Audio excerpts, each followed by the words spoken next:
been a troublemaker, I've been a late-night player, I've been broke as a joke, I've been a money maker, I've been a record breaker, taking credit as an educator, I've been known to spit the flows and make it shaky, shaky thing, popping, lock and stop and let it hang. Watch us as we drop this hip-hop, it's like it stings. We make a whole room drop and everybody sing.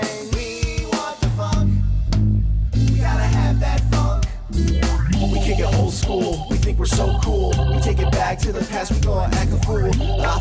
Up jumps the middle finger, make my Jaeger just. Hello, and welcome to Sports Buzz, the Fanatical View. I am your host, Scott D. Lewis, here live in studio, Comcast Cable, Channel 23, downtown Danbury, Connecticut, on this breezy, very fall-like day, September 29th, getting ready to turn that calendar over into October. October 1st is this weekend. So, but we are here and we are live until 7 o'clock, 2 weeks in a row after our long hiatus where we were off on the road. And as I sit and watch my right-hand man, Mr. Bob Broad Jr. I had it adjusted because that one adjusting his headsets all over the place. The headset was not functioning. I wasn't getting anything But out yes, it was a blustery fall-like day. Fall is here in New England. Interestingly enough, though, I mean, it is almost October, and if you look at the leaves on the trees, and maybe this is because of the lack of rain, and it has been warm up until this week, We're supposed to finally have rain cooling off. tomorrow, But there's the weekend, no foliage on display yet. a little bit. Very little. Especially up For near this time of year, you think It's- you would be seeing it. If you're heading up, like Litchfield County, maybe you're seeing it up there. But as far as in Danbury and the area, it's No. very green. Very green still, so that's waiting for the color explosion here in New England, but And appears to happen later and later every year, and this year it's definitely showing up late. Keeping up with my friends in Colorado, I see that the aspens are starting to be on full display out there. They're on a little bit more of a regular foliage schedule, so I'm not too sure. But we are live. You see the number, 203-792-4101. Go ahead and give us a call. Maybe you want to talk about the Red Sox clinching, Yes. losing effort last night. That was quite distasteful, really, for a night when you're celebrating an American League East championship. Or maybe you want to talk football. We got plenty of college and NFL to get to. Or we could talk about the Mets. MLS is winding down. Yeah. Some speaking of things happening in soccer as well. We got some interesting stuff to talk about in soccer local, too. All right, well, let's say hello to my right-hand man now that his headset's all ready to go. Mr. Bob Broad Jr., how are you doing there, Bob? I'm doing well. Good. You showed up this week with 30 minutes to spare, Yes. not 30 seconds. Yes. Last week we were Tight last week. running a gambit That last was week. stressful. But so what's the local soccer? Does it have something to do with the one production assistant extraordinaire who is back on the beat tonight in Yes, the it studio, does. Mr. Connor? Yes, it does. What's up with Connor? Connor did a elk shootout 2 weeks ago In soccer? in soccer, Uh-huh. and he won first place. As well, so what does that entail? Like an He individual will go thing? on to the next level. Is that part of the team, or is that No, him it's himself? a separate thing So that like they a skills do. competition? Yes, and he will be going. We actually had the award ceremony on Tuesday, Uh-huh. and he will be going on to Bridgeport on Saturday to go to the next round. Well, let's hope the rain holds off. Possible rain this weekend, but they've been kind of calling for rain all week. We really haven't had it. So I don't know what's going to happen with the weather, but that is exciting and very exciting news. And if he's now he's playing soccer every Saturday over at the over Lake Kenosha. Lake Kenosha, yep, got plenty of games going on over there. Yeah, And he's the goalie? He's the goalie. And so he goes to Bridgeport, and then he can advance out of that if he masters the skills competition again, huh? Yeah. Fantastic. Good luck to Connor, who is here tonight in the control room helping out the crew. Mr. Mike McFadden, the Met Maniac, is here. McFadden's also a Jet Maniac, just talking to him. He's not happy with the coach. Oh. Not happy with the 6 interceptions in Kansas City No, either. that was kind of not very well to watch. Not good at all. My buddy Andy, big, huge Jet fan, he was happy that he was in California this weekend traveling. Speaking on the of road. That's why I didn't hear from him during that Jet debacle. Well, I have to mention one little thing quick. What's that? Okay, my daughter Jenna, who's now doing cheerleading for Deo and the Trojans, but unfortunately their team didn't do well on Sunday. Their team lost 46-0. Ouch! Yeah. That's like what, Pop Warner type of stuff? Yeah. It was not a good. I know some cheerleaders in the Pop Warner for Bethel, and their team always gets beat too. But Jenna also did the shootout, and in her age group, she came in second place. All right, unbelievable. Yeah. Connor and Jenna just lighting up the skills competition. Yes. Wow. All right, so our congratulations to Jenna as well. Fantastic. So, I mean, the team loses, but she wins big, and that's great. Or second place, which is pretty good. Bob's show, of course, Spotlight on Tuesday nights at 9, Wednesdays at 12. Anything in particular we're looking at this week? I just got done editing the Snyder reunion. All right, which you said was a good turnout. We got our man Dave King, who runs the show here, along with, we didn't mention it last week, Candy, who is back. She's back from her stint, and congratulations to her on her birth of her child, and her and Lubo happily enjoying parenthood, but she is back to work, and I was happy to come back after the long road trip and see her back here working away, getting right back into it. Her new normal, as she said. Actually, so next but Dave King Wednesday, is in the Snyder. We will have a 1-hour special. For the Snyder event? Yes. All right. An hour of introductions, right? Yes. It will last over an hour. That's the biggest turnout of drivers we've had in 15 years. Well, that's good. And there was a good turnout of the crowd as well, right? The crowd was the best. So best Dave crowd. King was cranking out the hits to a packed house, basically. It was a very humid day, so. Right. And Mike Toohey in there directing the show, his show Expose Cinema, Friday nights at 9 and Wednesday at 1. We're doing some shows. We're taping them tomorrow. I'm sure he's going to be covering the debate. Yeah. Oh, what a debate it was. I was kind of happy. I had to work on Monday night. Yeah, that was. I wasn't stuck at home. Yeah, all forced to watch. We had our fire talks at the firehouse, and of course everything got done early, so everybody go home and watch the debate. Oh, good time. Yeah. Okay. Let's on to bigger and better things. Exactly. We'll make mention. We mentioned the Chiefs beating up on the Jets. I'll make mention. I was in here yesterday, as a matter of fact, or 2 days ago. Kevin Gallagher, former Evil director, his show Time Out with Kevin Gallagher. Yes, celebrating 20 years. 20 years, so I still make some appearances. I do the Oscar Academy Award preview show with him, and I join him on some other stuff. Election Night Live, local Election Night Live, not the national show every couple of years. He had me on for a few minutes. He had a whole bunch of guests on, so that show's coming up, I think, October 7th and 9th. Mike Toohey was a guest on the show, too. He didn't call you, though, Bob, huh? No, he didn't call me. Well, what gives? Hey, Kevin, you want to call in and let us know why? Yeah, where's Kevin? Was he watching the show? 203-792-4101. Anybody can call. All right, Bob, we shift gears here. We're going to talk sports, but we also have to talk about a tough day on Sunday, really. Yes, I know. Where we were reminded that life is short, but we were also reminded that life can be quite long and illustrious, as Jose Fernandez, the young 24-year-old pitcher, really a star in the making. He's been on the All-Star team already. He's a pitcher that other teams have been coveting, looking for making trades for. Really quite a talent. Died in a just tragic boating accident down there in Miami, and his life was taken way too soon.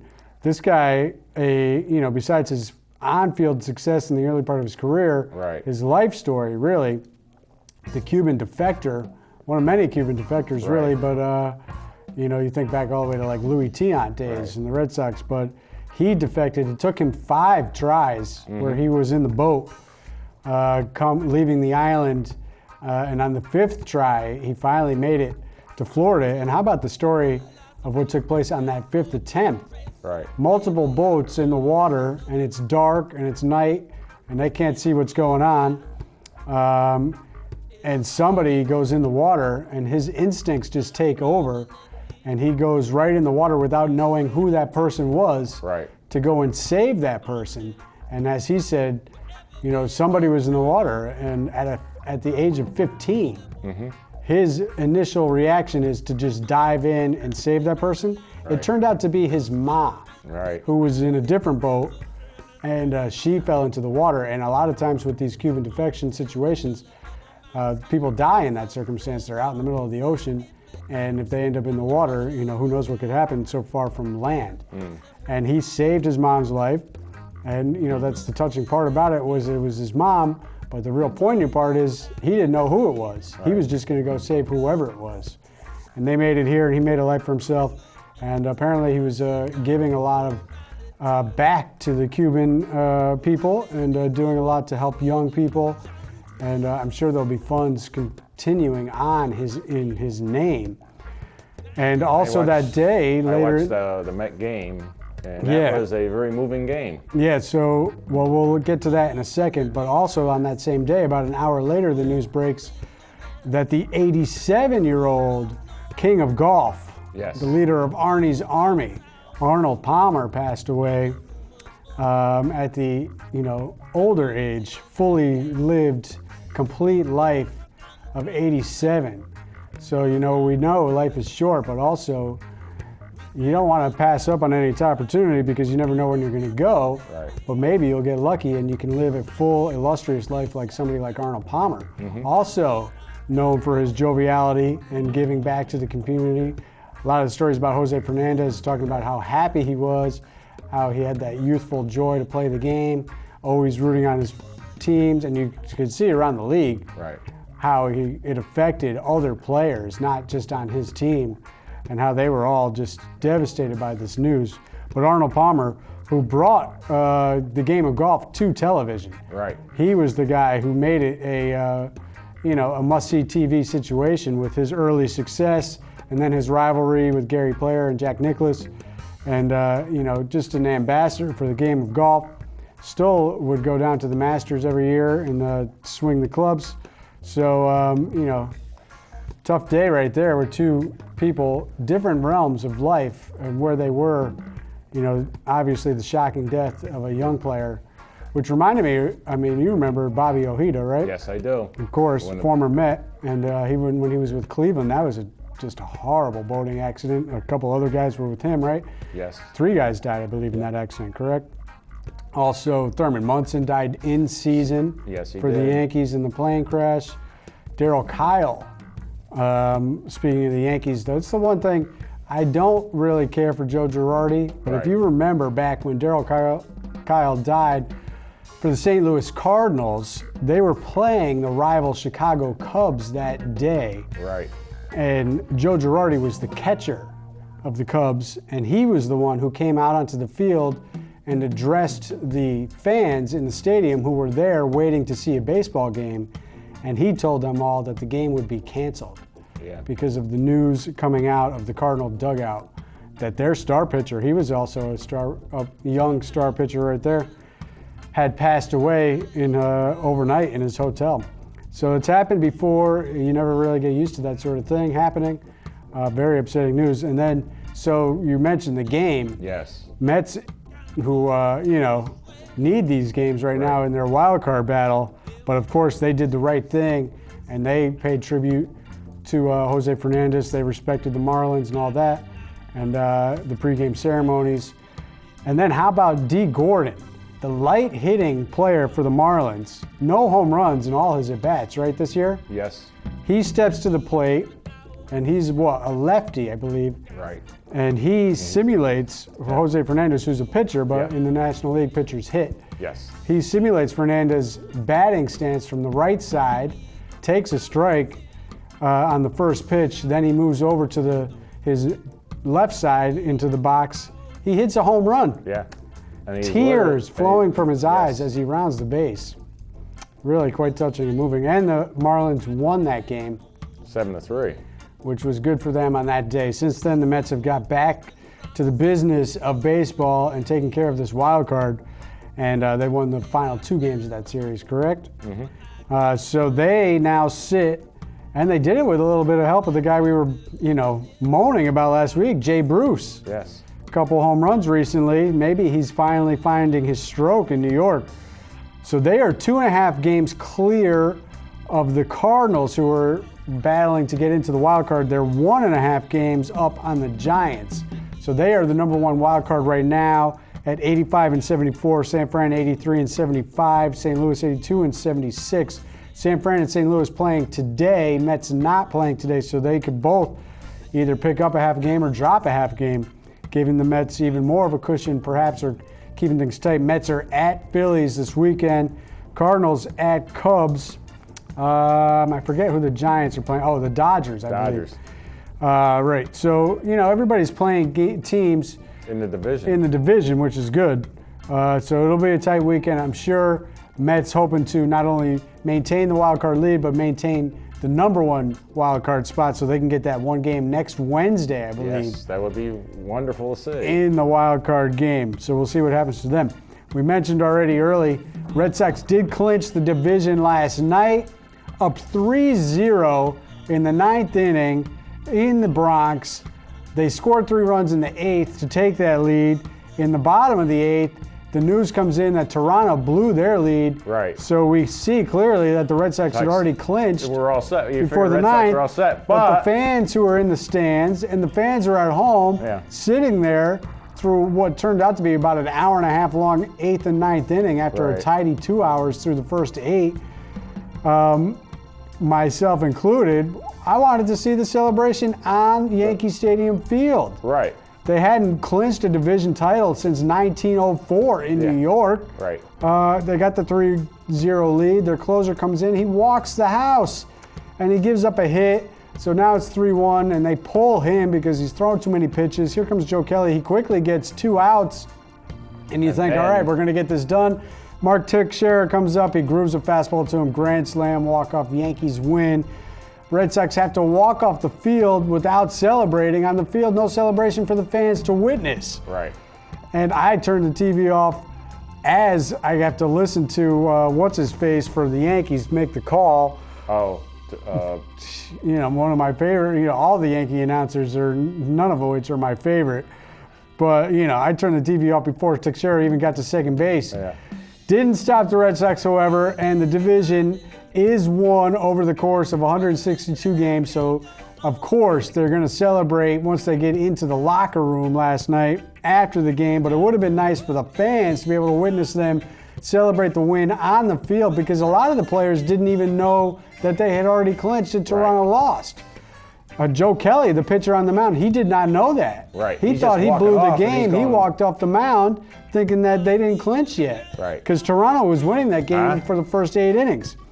But there they are, the Red Sox celebrating, and they get the championship.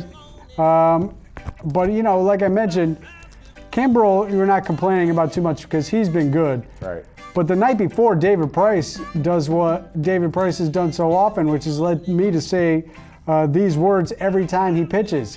David Price sucks. I mean, how many times do I got to watch this guy?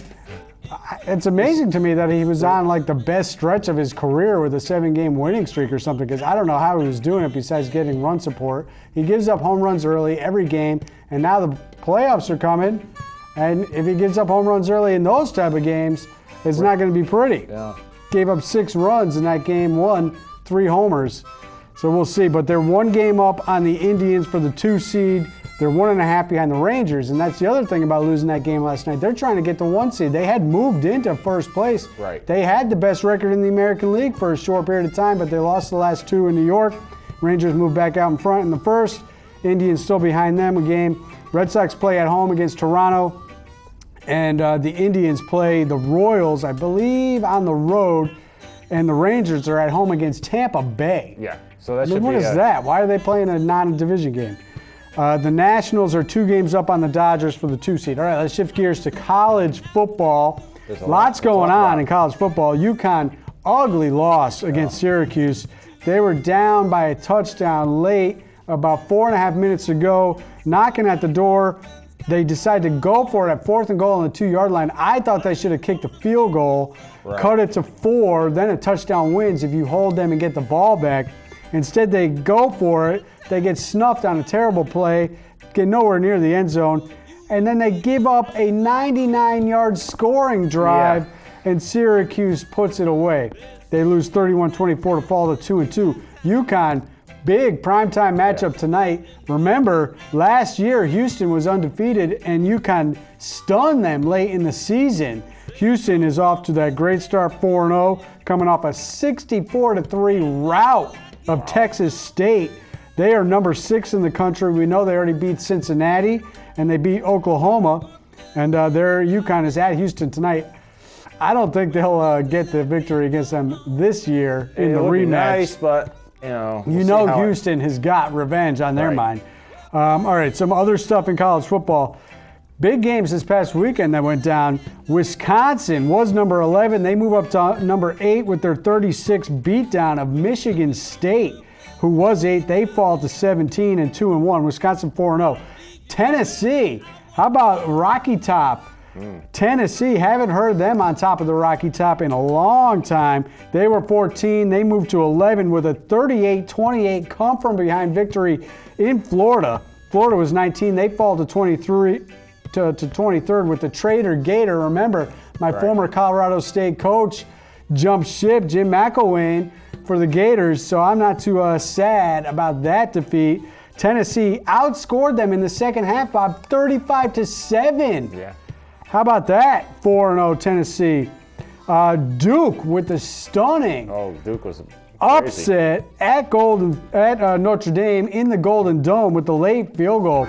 Notre Dame falls to 1-3, not ranked. That's one of their worst starts. There was one coach who got fired this week, and maybe Brian Kelly of the Notre Dame Fighting Irish is going to get fired too. We'll see, because they are not looking good. 38-35, that's that loss. Michigan pounded Penn State. This was not really a great game, but I thought Penn State was going to come up with a little bit better, so that's the only reason I mention it.